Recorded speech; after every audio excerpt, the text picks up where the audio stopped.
Hello, my yellow brick roadsters. So I am heading off. I just dropped off my mail and I had a nice amount of packages again today for what's today, Wednesday, for a Wednesday morning. I love it. But now I'm going to go do a Facebook pickup. I actually purchased a, hold on, let me fix my camera here. I hate how it shows like my steering wheel. Yeah, that's a little better.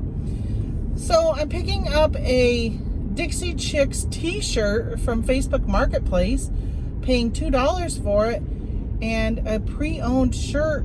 This shirt is going for anywhere between like $25 and $35. So I figure for $2, I'll take it. So today I wanted to talk to you a little bit about Amazon. Again, part of my Amazon 101 series, where just, if you're starting off, just things to remember. And one of them is price tanking. If you are an Amazon seller just starting out, I just want to explain to you the importance of price history, the current price, the current buy box, and setting your price. So there are a few things to keep in mind. One of them is if you can get a membership to or a subscription to a thing called Keepa, and I know they have other ones, like there's Helium 10 and Jungle Scout and other things similar to that. But if you could get that, it'll show you the price history from the beginning of that product. You can go back, like for Keepa in specific, you can go back for like the last month, the last 3 months, the last year, the last, well, from like the beginning of time, beginning of the product. And it'll show you the price, the sales velocity, and all this information. So the big thing is to not buy a product, because right now there's all these toys on clearance at Walmart. As the price goes down and you pick up prices, the toys for cheaper and cheaper, and you go to flip it, remember that you could get more for your money than just saying, oh, I'm okay with a 20% ROI and I paid $1 for it and I'm fine selling it for $8 when it has been going for $14. So list it for $14. And remember that when you're starting off, you probably don't have a repricer. So a repricer is a program that you pay for, and it will automatically drop your price or raise your price based upon criteria that you set within the repricing software. So like I use a program called Aura, A-U-R-A. I use them. And I have it set to match the buy box.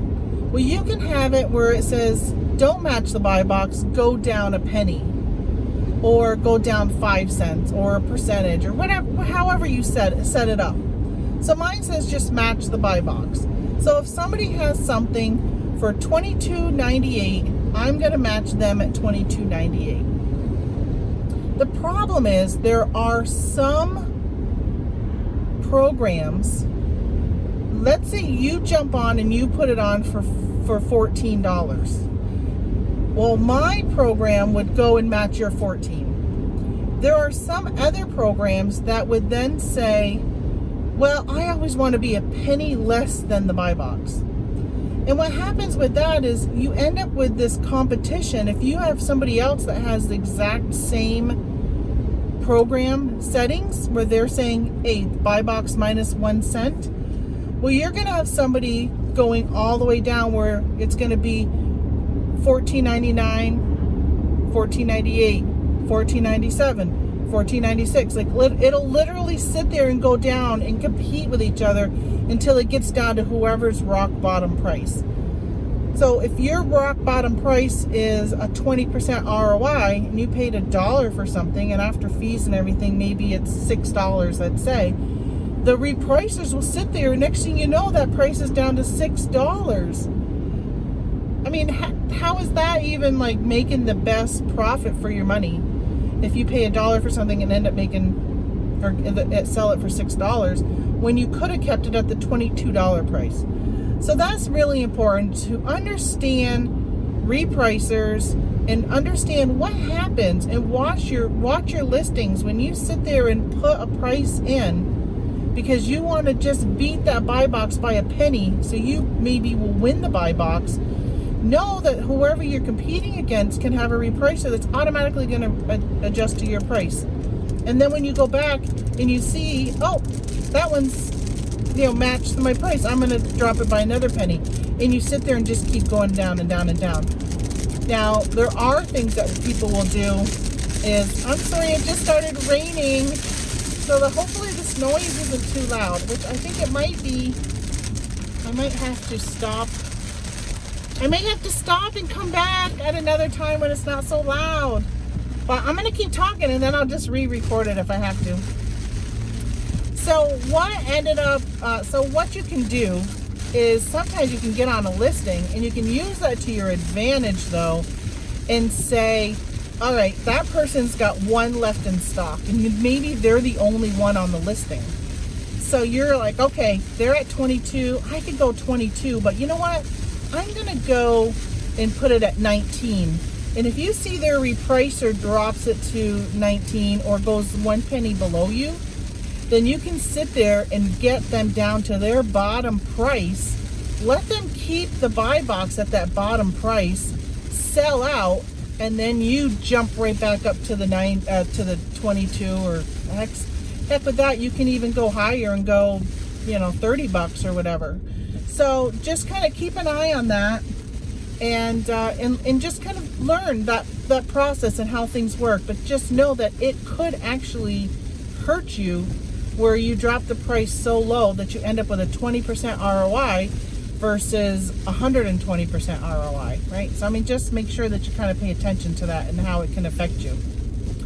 So I went shopping yesterday and picked up some items. I went to Kohl's. It's my first time this year.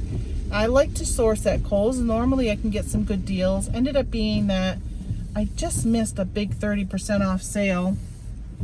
My coupon that I had in my wallet for the Kohl's app was only 20% off, and I thought it was for everything. It ended up being only online. So not only did I not get any Kohl's cash, but I didn't even get a percentage off except for the clearance. The clearance was all 30% off the additional clearance price. So, everything I bought was clearance, so that worked out pretty well, but it was kind of a bummer. I would have liked to have saved more. The closest Kohl's to me is about 2.5 hours away, so I don't get there very often. And I really should pay attention and say, okay, there's a big sale going on at Kohl's, and now I'm going to go and look. But they have so much winter clearance, like a ton of winter clearance. And it's tough because it takes so much time because you can scan it and the rank can be really high because who's going to be buying, a really heavy sweatshirt or let's say like winter pajamas, footy pajamas right now. Not a lot of people. So you'd have to scan it. I'd look at the Keep a chart to see if it sold well last winter to decide whether or not to pick it up and list for this winter. It was just really time consuming. And I hurt my hip earlier this week. On Monday, I went to put on my sock and my hip made this loud noise and I had intense sharp pain on my right side. And it's been really bothering me. And then Monday throughout the day, it wasn't too bad, but then I had to carry some boxes up and down the stairs. And then I just turned wrong in my chair when I was cleaning my office. And next thing I know, I was just in so much pain. So I ended up going yesterday and I almost canceled, and I really debated. I probably should have canceled because I was in a lot of pain and I didn't get as much shopping done as I normally get done. So that kind of stinks. But I did get some things. But the big thing was I went to Michael's and bought one of their cabinets that has drawers. The whole reason for that is to organize my poly bags because I'm just trying to get my office reorganized, and I thought that would be helpful getting that done. So hold on just 1 second. I have to go through this construction zone and I'm just trying to keep track of what's going on. Okay. All right, mister. You had that big thing move as I was going towards you. I don't know what they're doing. Looks like maybe culverts or something. So that's pretty much what I'm doing today. And I wanted to give you an update on my, I put a post up on my group, and I put a post on Instagram about YouTube auctions. And I've really been thinking about it, and I've been seeing so many YouTube auctions coming up. More and more people are jumping on board, and I'm thinking, maybe I want to give it a shot. What I might want to do is just do it once a week and really promote it a lot on social media. I really want to promote it to the non-reselling world, except for the ones where I might be, I was thinking of doing themes. So one week it might be clothing. So I would promote it to people who might want to pick up clothing. So maybe promote it a lot on Instagram to Poshmark sellers. If they want to come in and grab some stuff that they can maybe flip into their closet. But more or less even the general public. Hey, general public, people, come into this YouTube and score some clothing for yourself and for your family. And then maybe another week it would be toys or collectibles or video games or, whatever. And I would find guests to come on that specialize in those items so they could help with that also, with selling those items. And then maybe I would have one that would be like reselling related, where it would just be bulk lots of items for people to be able to buy and resell. I figured it's a good way. I got so much stuff that I really do need to clear out. Hold on. I need to look and see. I don't know what this person is driving who I'm meeting. I told her what I had, and she goes, I'll meet you in front of Big Lots. But the problem is, I don't know if she meant like in front as in like standing on the sidewalk, or if she meant out here in the parking lot. So if I should have asked her, because if it was in the parking lot, I would have actually parked down that way. But I'm going to stay right here just in case there's somebody hanging out. Oh, I see somebody. I think I might see somebody. So I'm 5 minutes early, but just in case they're early, I need to use my phone so I can message. All right, so she was here, and I just want to show you what I ended up getting. Like I said, it's just, it's really funny. I plugged in my phone, and Bluetooth went over right to my, what's it called? My music, and it started playing my music instead of, I wanted to see where I let off on the video. So honestly, I couldn't remember what I had talked about before I hit stop. But the Dixie Chicks were playing on my radio, which is really kind of weird because I didn't set that up. But this is what I got. So it's the Dixie Chicks, it's their tour shirt. I don't even know the year, but it's a size large. I don't know what DCX, MMXV1. So that's maybe like 2016 or 2006. I don't know. So I know V1 stands for 6. X is 10. So it must be 2016, I'm guessing. So I let off talking about doing YouTube auctions. So I'm going to jump in. If you're interested in co-hosting with me, or maybe would even have 3 people, depending on the topic, and if I don't have a lot of supply to last the whole hour or 2 hours that we run the auction, then I'll probably want, more than 1 or 2 people to be on. I mean, I'm hoping I have at least 2 each time. But I'm also thinking that I wouldn't mind, oh gosh, I just drew a blank on what I was gonna say. Why do I do that so often? This 51-year-old brain of mine. Oh, what was I gonna say? Oh, I know. So I do watch some auctions, and I find that the pace is too slow for me. I watch other auctions where the pace is too fast. So like there's I think it's Grime maybe Grapevines. I'm not even sure. Somebody sends a timer, which is good for them because they have like 900 people watching their auction, and they'll put a timer on and they say, okay, bid, you got 1 minute, bid, and put in your best bid. And in the long run, I think it makes more money for them. But I think you might regret that you bid way too high because you're afraid you're going to get outbid, when you could have, if in a traditional auction sense, you would have kept bidding and bidding and bidding to a period. But my thing is I want to set a time where if nobody's bidding, then, and I know there's always a lag that goes on, but if nobody's bidding, then I just want to move on to the next product. There's times when I'm watching and all I hear is, anyone gonna bid? Anyone gonna bid? Say pass if you're not gonna bid, and two passes and we're gonna move on. And I'm thinking, well, geez, 2 people could pass who aren't even interested. But if it's a reselling lot or a possible reselling item, you got to give people time to look up the value of that item on like eBay or something. So I think it really depends on what you're selling to figure out what that time is going to be. And I know sometimes it's just like chatter, so it's not just silence.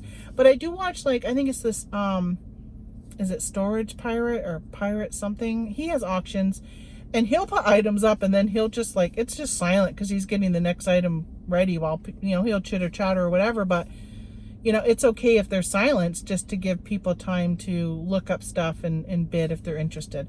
So I just got to find where that happy medium is, just to kind of keep things moving along, because I'm hoping that if the general public is taking time, or not even just the general public, but really anybody taking time out of their day to watch the auction, I want it to be worth their time, that it's not just sitting there and an hour goes by and you've only gone through like 8 items, let's say. I just want it to move quicker so we can get through more items. And hopefully, if you've taken the time out to watch the auction, then hopefully if we do 20 items in an hour, then there's a possibility that you'll find something that you like. So I'm hoping it's even 20, more than 20. I don't know. Maybe set the timer that everybody has, a minute to start the bidding. But if the bidding is going on and there's bidding going, then I'm not going to stop it. I'm just going to let it keep going.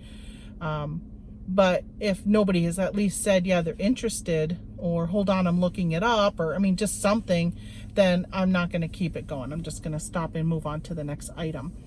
I was also thinking about, I don't think there's anybody doing this, or at least nobody that I'm following, but doing buy it now, just putting up pre-recorded videos of buy it now items and just saying, all right, this is a lot of, maybe not a lot, but I'm going to show 10 items, and here's a video, 10-minute video or less of 10 items. You show it, turn it around, show the tag, whatever. If it's clothing, pick up the next item, show it. If anybody's interested, kind of like they used to do with LuLaRoe leggings, and they would say, if you're interested in this shirt, it's lot number or item number 0457, and so if you want it, let me know. And then people can just send you a message. I got the idea sort of from, I was watching Katie Zisselberg, or no, I don't know how you say her name. I'm sorry, Katie, I don't think you watch my channel, but if you did, sorry, I'm going to mess up your name. But she's from the Katie and Vicky show, and they run the Boss Face Up group, and she is a huge vintage clothing seller, and just has amazing pieces. And I've watched her the last 2 Sundays. She's been on an Instagram group, 1980 something, I think is the name of the channel. And she's been on that, and it has been just really exciting watching what they do. But they'll put an item up for an auction, and while people are bidding on that item, she'll show other items that are for sale for buy it now. And so she'll show a shirt, and she'll be like, okay, yeah, this Special K, Kellogg's, Tony the Tiger, whatever shirt is $80. But in the meanwhile, people are still typing and bidding on, well, she had an ET shirt that went for $900. So she is showing those items while people are bidding, but it's just send her a message on Instagram, PM her or DM or whatever they call it, and send her a message letting her know you're interested in that buy it now item. So I was thinking about just doing that on YouTube and saying, all right, here are 10 items and let me know if you're interested in them. And if you are, send me a message and I'll just leave my email or something like that. And if it's first come, first serve, whoever wants it, it's available. And I can just update the description on that YouTube and say, hey, item number 547 is sold, and continue on in the description as things sell. So I'm thinking about trying that out. I'm just wondering what you think. I mean, I think you have to build a following, so it's not something that would happen right away, but I think it will happen over time as the following gets filled. My followers get bigger and bigger and bigger, that kind of stuff. But I think it really depends on social media and pushing and advertising and stuff like that. So I don't know. I'm kind of excited about trying it. So I'm going to go and grab some lunch. Then I'm going back to the office. And today I am working on accounting because my hip, like I was saying, it hurts so much. Like getting in and out of this car is, oh my gosh, it is really dreadful. So I thought if I can just take it easy today and sit and not have to get up and down from my chair to grab stuff, because I really do need to do an FBA shipment and I need to take photographs and I need to list, but I just want to sit still and not move right now because I'm just in immense amount of pain, and I'm just hoping that a few days of rest will lessen. Like right now I'm moving my leg right now and it hurts so much. So yeah, I'm hoping that it'll just get better. I don't want to have to go to the doctors for it. I don't know if I just popped a socket out of my hip or pulled a muscle. I don't know. It's not a feeling I've had before. I've had sciatica issues, and I also have I want to say hip dysplasia, but I don't think it's dysplasia. Hip, is it not bursa? Bursa? I don't know. I can't remember, but I have some type of hip issue on my left hip that's been bothering me for, 15 years. This is definitely not that same type of thing. And this was just, whatever I did instantly was pain, and it's just been, it's been horrible. So I'm going to work on my accounting because I haven't done any at all this year.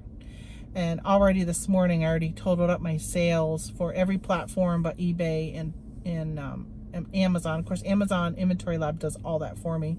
I just need to put in any cost of goods for some FBM items that I haven't went through Inventory Lab with and went right to Seller Central. So I need to do those. But so that's what I'm going to work on. And let's see, today is Wednesday. Yeah, I'm probably not going to garage sale tomorrow, which I really wanted to do. Thursdays are the days that our garage sales start. But I don't know. My pain is just too much. We'll see what tomorrow brings. Surprisingly, when I'm standing, though, it doesn't hurt as much as when I'm sitting. But I feel like I really need to sit and rest to give it time to heal. And then Friday, I have family coming from out of town again. It's actually my father-in-law and my brother-in-law. So they're really going to be with my husband. But I got to find some time amongst that time to pick up my house, because I've kind of haven't been doing anything with that in the last few days. And it definitely shows. So I got to do that at some point. And of course, my husband hurt himself because he had, well, not hurt, but he had surgery.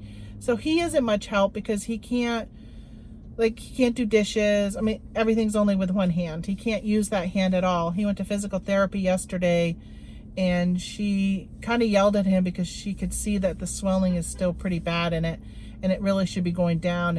And she pretty much accused him of using it, and he admitted that, yeah, there are times he might use it to guide something still, or, just lightly grasp. And she's like, no, you cannot be doing any of that. So I've told him, like, really, you need to not be using it. Do not grab anything with it. Like, you need to not be using it. And he could do permanent damage to it. So I'm really, it's not a good time to be hurt, because I have to do everything, and it's been really tough, but I'll get through it. So that's all I have really today. I just wanted to put a quick little video together, even though this wasn't as quick as I thought it was going to be, but I just wanted to give you an update of where I'm at with some things and just talk about the price tankers. And because I'm already noticing it happening on some of my listings, and I think I'm just going to FBM them for now until the price starts to go back up before I take up space in inventory at Amazon just for things just to sit there. And I have been shocked yesterday how quickly the prices are dropping at Walmart and how empty some of the shelves are. And I know I said in my video a couple weeks ago when I noticed that Walmart was having a sale of jump on and buy the items now, because if you wait until the price goes down a little bit more, they could be gone. And I would say pretty much everything that I bought that first week from the first markdown, I didn't see any of that stuff yesterday. I saw other items and the price has gone down considerably on those. I mean, some things were down to like $1, like some items were 90% off, but they still weren't even that profitable, even at 90% off. So Amazon is just really competitive on some of the pricing on those items. So I just, if you see something, grab it. Just watch out for price tankers. Learn how to navigate that system. It takes a little bit to learn it. And if you're interested in the auctions, drop a note or send me a message. Yellow Brick Road Reselling, all spelled out, at gmail.com is my email. Or send me a message on Facebook, or leave me a message down below how I can get a hold of you. I'm also on Instagram. So I don't check that every day though, probably like every 3 days. But hit me up there and I would be happy to talk to you about this whole auction thing. And if you'd like to come on, and even if you're like, hey, I want to come on and just auction off 4 items, I'm okay with that. Let's just play with things and see how things work out.